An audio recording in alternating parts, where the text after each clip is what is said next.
Olá, o jornal Boa Notícia dessa terça-feira começa agora. Na edição de hoje vamos falar sobre uma fita adesiva capaz de proteger superfícies contra o coronavírus. É isso mesmo. E ainda, indicado novo ministro da Saúde, o Padre Rafael, comenta esse assunto. Vamos conhecer um scanner que é capaz de detectar se você lavou as mãos corretamente. E ainda a história do seu Juraci. Temendo que o pior pudesse acontecer com a esposa doente, ele entregou tudo nos braços do pai. Isso e muito mais no JBN de hoje, que já está no ar.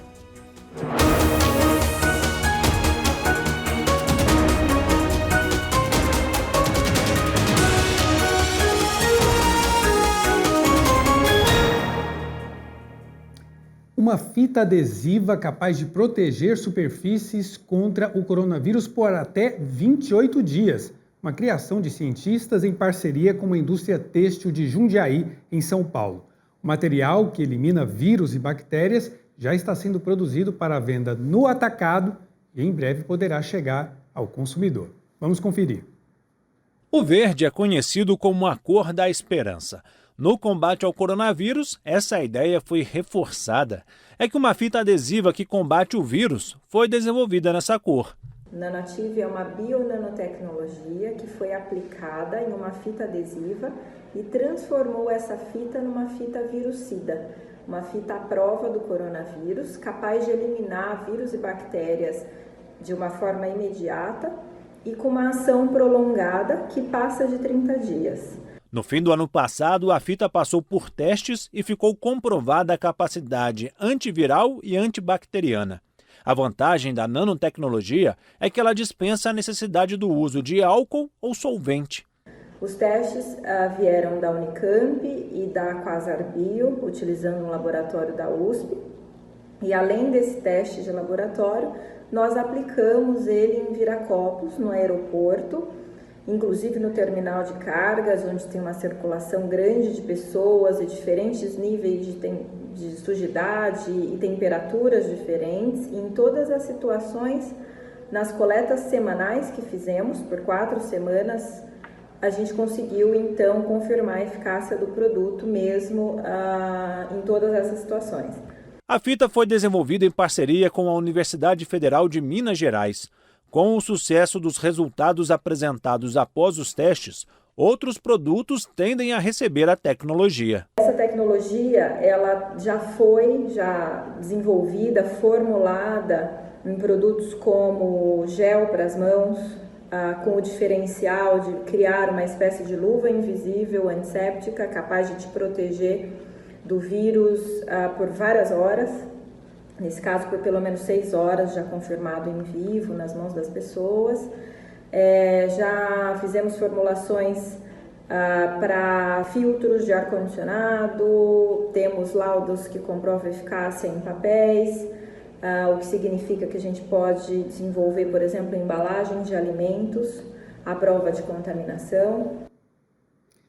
Interessante, mas agora nós vamos atualizar as últimas informações sobre a Covid no Brasil. Aqui na tela vamos mostrar para você as informações oficiais divulgadas pelo Sistema Único de Saúde até ontem, dia 15 de março. Casos novos, nas últimas 24 horas, 36.239 novos casos de Covid-19. No acumulado, 11.519.609 casos. Esses casos desde o início da pandemia. O número de mortes, tivemos até uma pequena queda, mas ainda acima dos 1.057 casos. O total de mortes desde o início da pandemia, 279.286. E o número de pessoas recuperadas, 10.111.954. Agradecemos ao Pai Eterno por essas pessoas que conseguiram se recuperar, mas, claro, continuamos alertando as necessidades do cuidado que precisamos ter. E a corrida para a imunização rápida da população segue em várias regiões do país. Os estados já negociam a compra direta de vacinas com os fabricantes. E quem traz essas informações é a Tiara Castilho. Olá, Tiara.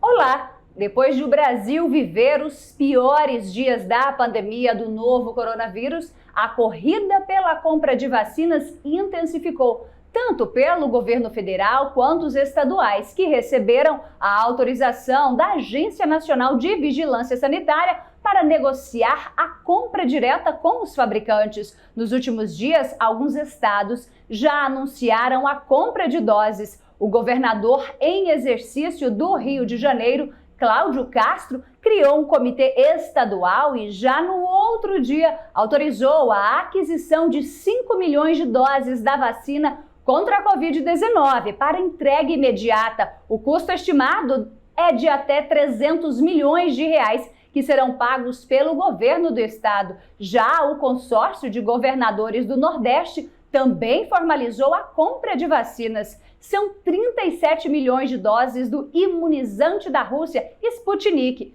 O prefeito de Belo Horizonte, Alexandre Calil, anunciou que a cidade também vai comprar 4 milhões de doses de vacina contra a Covid-19 assim que houver segurança jurídica para a aquisição de imunizantes por parte de estados e municípios. O prefeito de BH revelou que tem negociações para obter doses da injeção russa Sputnik. Os exemplares devem custar cerca de 200 milhões de reais.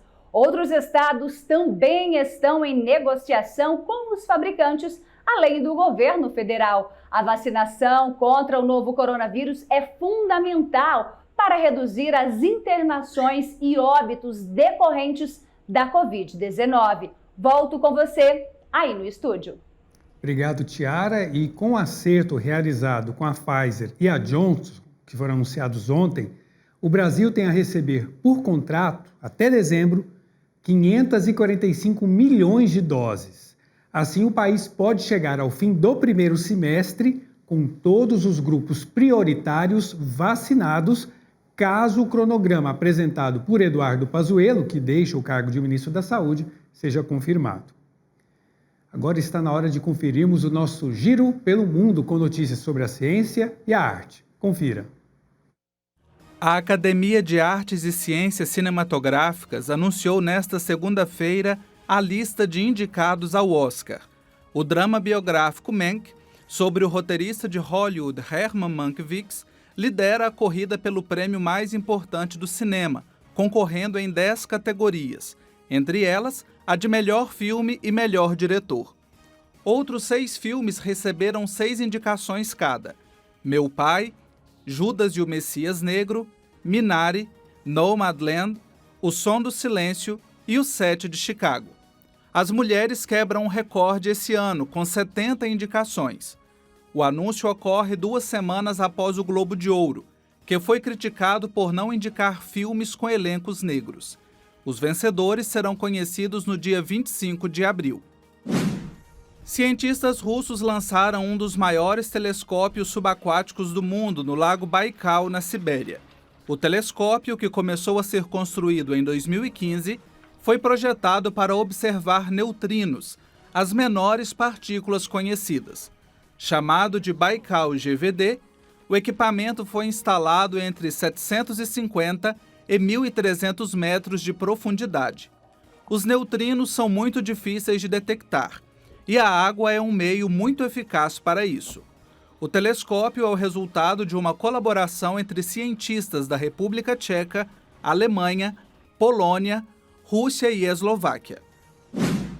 Dançarinos de Taiwan se reuniram na capital Taipei para a Copa Chefu de Dança em Cadeira de Rodas, um encontro anual muito aguardado por entusiastas na ilha e no exterior.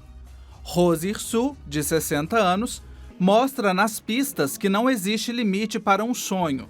Ela teve poliomielite aos 3 anos de idade e atualmente, aos 60, dança sobre cadeira de rodas. Lydia Chang, organizadora da competição, afirma que todos estavam ansiosos para o evento deste ano, adiado devido à pandemia. A ilha asiática já realiza eventos públicos após o controle da pandemia do coronavírus no país. A dança em cadeira de rodas começou na Suécia em 1968. A campanha Março Amarelo chama atenção para os cuidados com a endometriose, um distúrbio no tecido que reveste o útero. Quem fala com a gente sobre esse assunto é o especialista Diego Rezende. Acompanhe. A endometriose é uma doença crônica, inflamatória, que acomete 1 a cada 10 mulheres em idade reprodutiva, causando um grande impacto não somente na fertilidade da mulher, mas também na sua qualidade de vida. Ela se caracteriza basicamente por um processo na qual o endométrio, que é a parte interna, o revestimento interno do útero, se implanta fora da cavidade uterina. E aí vários órgãos podem ser acometidos, desde órgãos mais próximos do útero, como ovário, trompas, bexiga, reto, até órgãos à distância. As pacientes com endometriose, via de regra, vão apresentar sintomas que podem ser muito variáveis, mas o sintoma mais importante e clássico é a cólica menstrual. Uma cólica que pode ser desde leve até intensa, mas que acaba comprometendo muito a qualidade de vida dessa paciente e causando alterações anatômicas nessa pelve, gerando aí grandes problemas pensando em saúde reprodutiva, além do impacto na dor que essa paciente vai apresentar.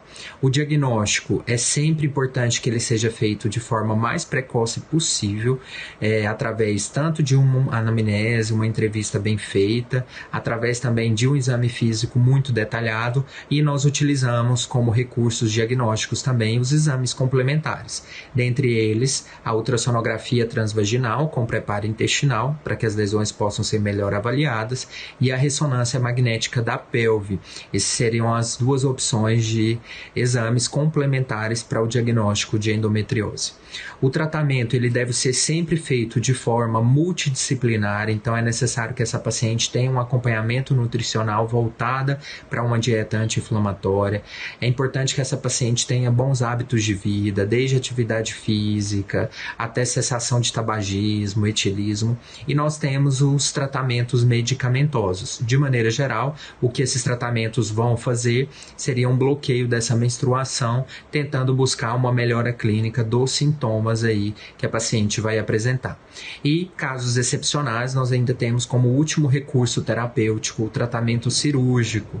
Então, em pacientes selecionadas, algumas delas podem se beneficiar da cirurgia da endometriose, de preferência por via laparoscópica, que seria a cirurgia por vídeo, mas cada vez mais temos optado menos pelo tratamento cirúrgico e apostado mais no tratamento mais conservador, um tratamento medicamentoso.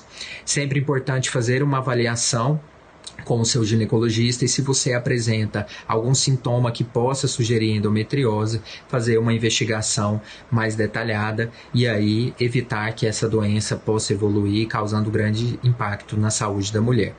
A gente aproveita sempre o Março Amarelo para fazer esse trabalho de divulgação e informação em relação à endometriose, já que ela é uma doença ainda muito subdiagnosticada e muitas pacientes têm sintomas importantes, acabam sofrendo as repercussões da endometriose sem encontrarem um diagnóstico para ela.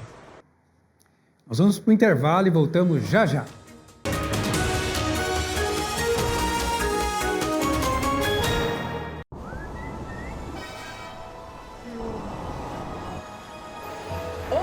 Você que está aqui na Rede Pai Eterno.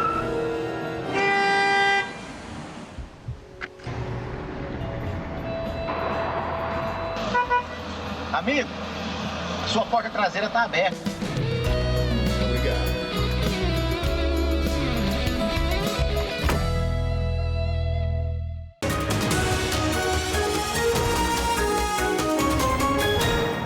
Voltamos com o seu jornal Boa Notícia nesta terça-feira. Muito obrigado por sua companhia. E você, devoto do Divino Pai Eterno, que está sempre acompanhando nossa programação, entre em contato conosco aqui na Nova FIP através do WhatsApp. Adiciona aí 62 3506 9800. Estamos prontos para atender você.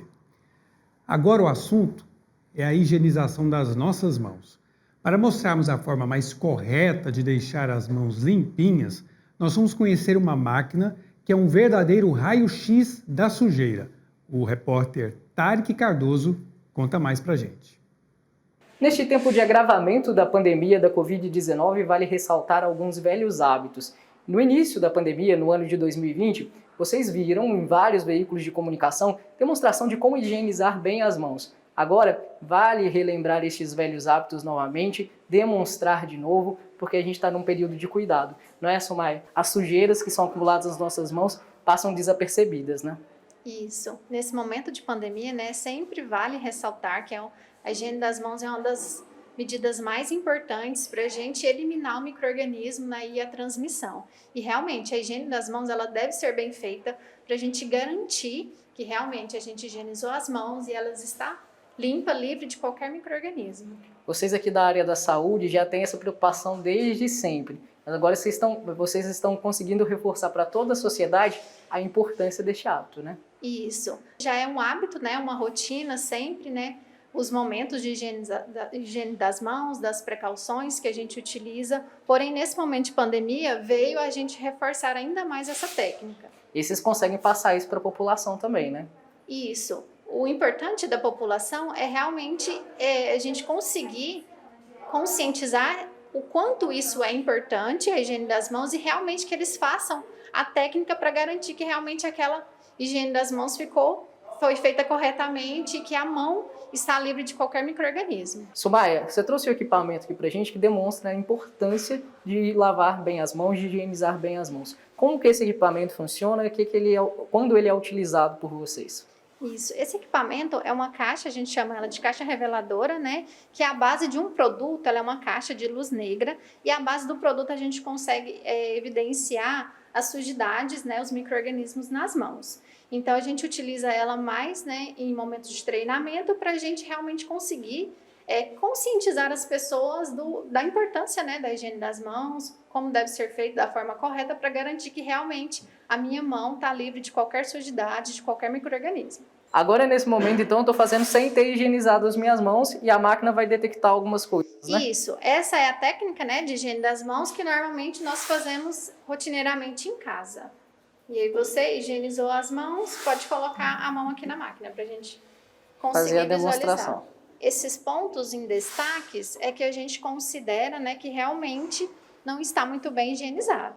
Então, dá para ver aqui, ó, tô lavando a mão um pouco mal, né? Isso. Você não conseguiu abranger toda a superfície da sua mão com essa técnica que você utilizou. Sumaia, a gente tem também o jeito correto de lavar as mãos, né? Não é lavar de qualquer jeito, na correria ali, rapidinho. Tem um jeito correto de proceder, né? Isso, o preconizado, né, pela Anvisa, para garantir que realmente a sua mão ficou limpa, o tempo que eles determinam é entre 40 a 60 segundos, entre o momento da higiene das mãos até a secagem.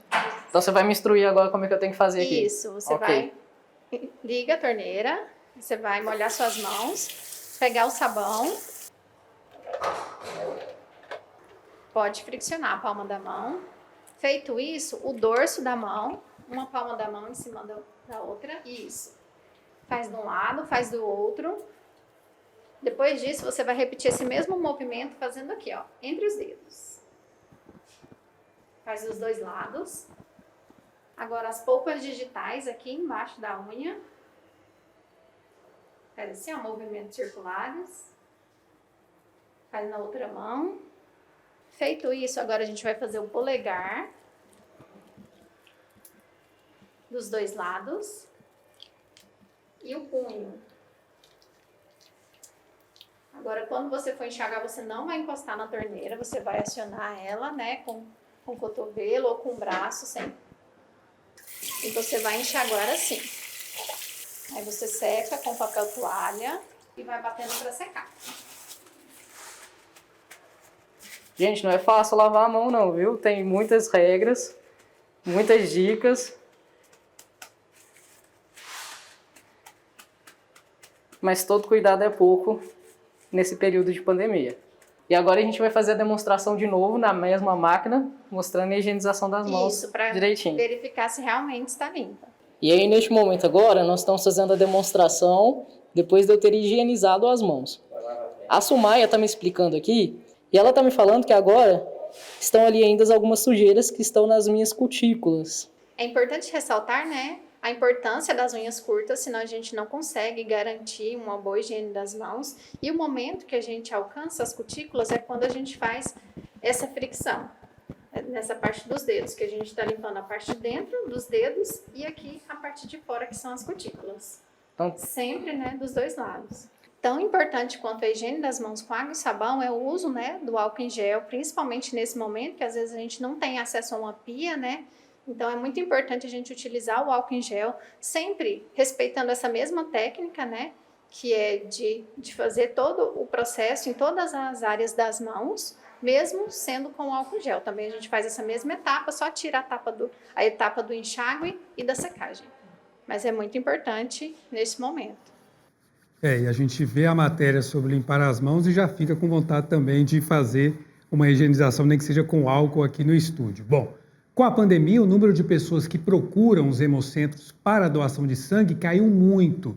E sobre o assunto a gente chama agora de novo o Tarek Cardoso. Tarek, de quanto foi essa redução? Olá para todos vocês aí na redação. O número de doadores de sangue nos hemocentros do país diminuiu no ano de 2020 e está seguindo a mesma tendência neste ano de 2021, infelizmente. Segundo dados do Ministério da Saúde, o isolamento social imposto pela Covid-19 provocou a redução aí de 15% a 20% no número de doações em relação a 2019. Aqui em Goiás, o déficit chegou a 49% nos hemocentros do estado, entre os meses de dezembro de 2020 e janeiro de 2021, caracterizando então o pior cenário desde o início da pandemia. No estado de São Paulo, a região metropolitana da capital paulista é a que mais tem sofrido. A Prefeitura de São Paulo e a Fundação ProSangue informaram que estão em estado crítico. Já em Minas Gerais, a Fundação Hemominas tem desenvolvido diversas campanhas para atrair os doadores. Os estoques de bolsa de sangue por lá também estão em baixa e o medo é que a situação se agrave, já que as pessoas que estão sendo imunizadas contra a Covid-19 precisam esperar um certo período para realizar a doação. O Ministério da Saúde tem recomendado que quem tomou doses da vacina Coronavac aguarde o prazo de 48 horas e quem foi imunizado com a AstraZeneca Oxford espere até 7 dias após cada dose para fazer a doação de sangue. Vale lembrar que a doação de sangue é um ato voluntário e pode ser praticada por cidadãos entre 16 e 69 anos com peso mínimo de 50 quilos. Uma única doação de 450 ml consegue salvar a vida de até 4 pessoas e não precisa ter medo para ir doar, viu? Em todos os hemocentros do país foram adotadas medidas de cuidados contra a Covid-19. Os atendimentos têm sido feitos com horários marcados para evitar aglomeração e estão sendo utilizadas máscaras e álcool em gel para todos.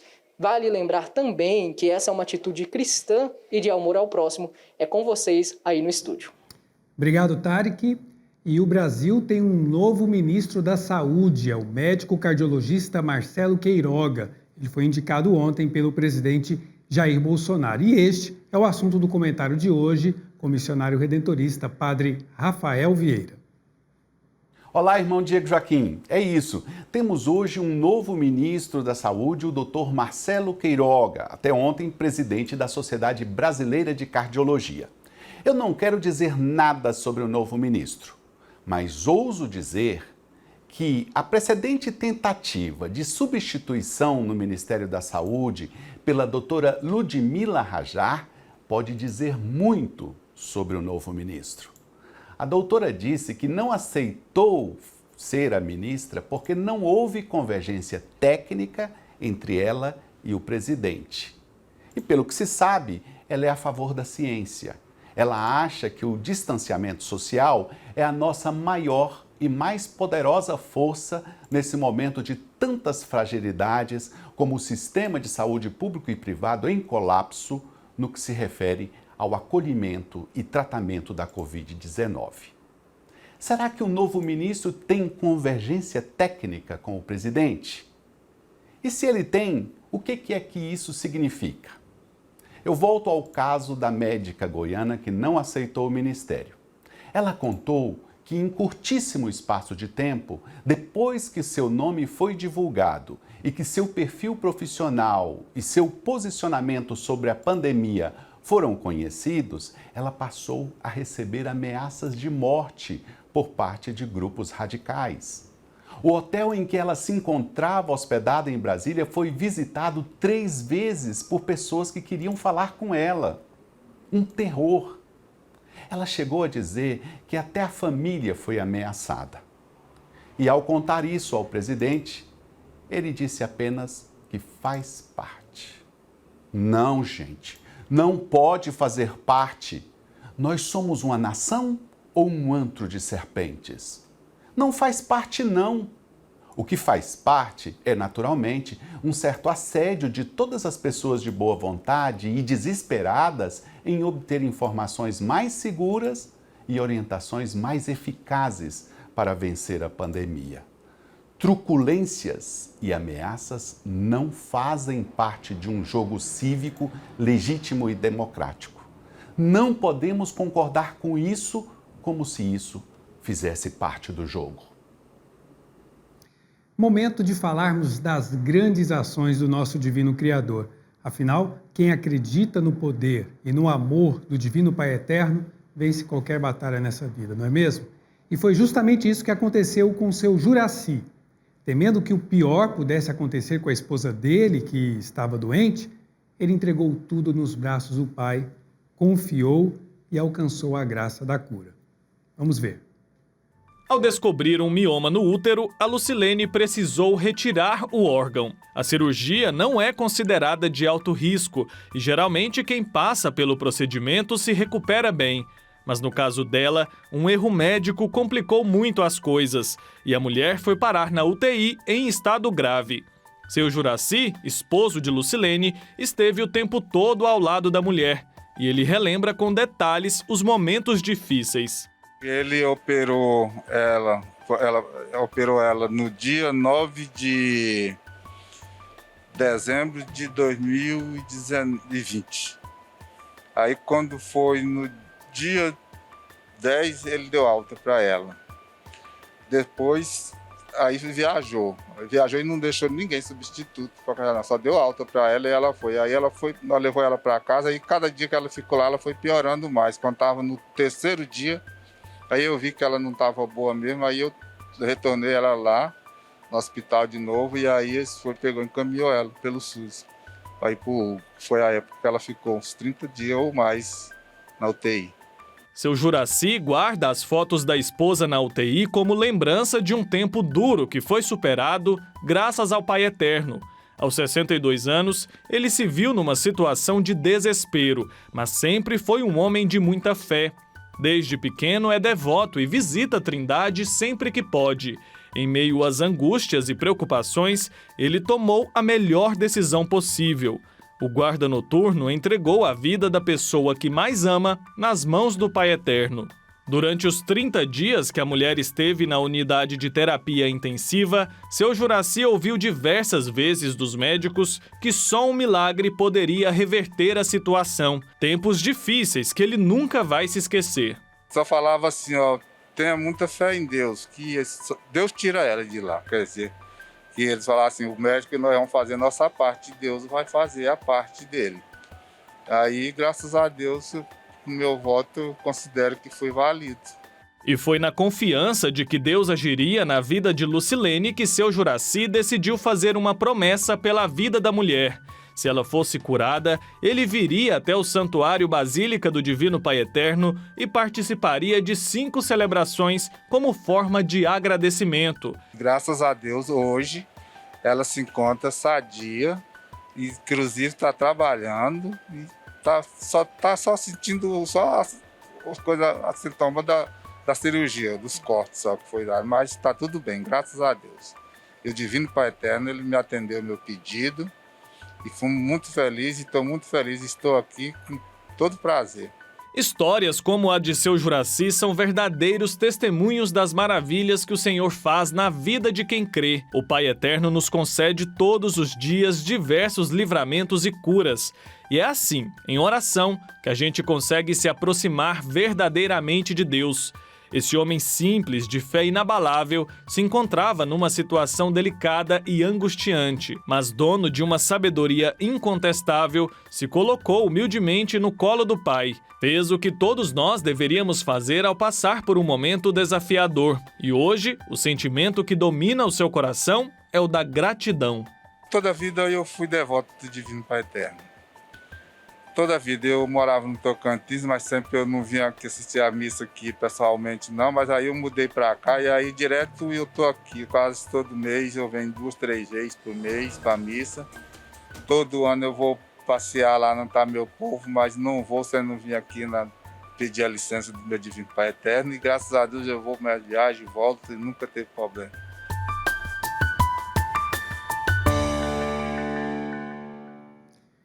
Obrigado por sua companhia e até amanhã.